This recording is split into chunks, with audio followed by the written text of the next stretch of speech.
দক্ষিণ কোরিয়ার অ্যামাজন খ্যাত অনলাইন শপিং প্ল্যাটফর্ম কুপাং থেকে ফাঁস হয়েছে 3,37,00,000 ব্যবহারকারীর তথ্য। হ্যাকাররা এই ঘটনা ঘটিয়েছে বলে দাবি প্রতিষ্ঠানটির। দক্ষিণ কোরিয়ার প্রায় অর্ধেক জনসংখ্যার তথ্য ফাঁস হওয়ার এই ঘটনায় গেল রোববার এক সংবাদ সম্মেলনে সবার কাছে ক্ষমাও চেয়েছেন প্রতিষ্ঠানটির প্রধান নির্বাহী পার্ক দে-জুন। এই ঘটনায় কুপাংয়ের গ্রাহক ও সাধারণ জনগণের যে কোনো অসুবিধার জন্য আমি আন্তরিকভাবে দুঃখ প্রকাশ করছি।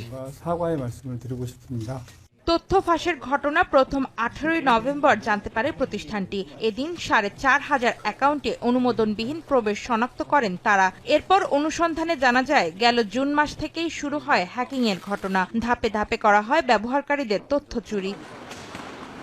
হ্যাকাররা দক্ষিণ কোরিয়ার বাইরের কোনো সার্ভার থেকে কুপাংয়ের সিস্টেমে প্রবেশ করেছে। এরপর ব্যবহারকারীদের নাম, ইমেইল, মোবাইল নম্বর ও শিপিং ঠিকানা সহ অন্যান্য তথ্য সংগ্রহ করে। তবে কোনো গ্রাহকের ক্রেডিট কার্ডের তথ্য, পেমেন্ট ডাটা ও লগইন পাসওয়ার্ড ফাঁস হয়নি বলে নিশ্চিত করেছে কুপাং।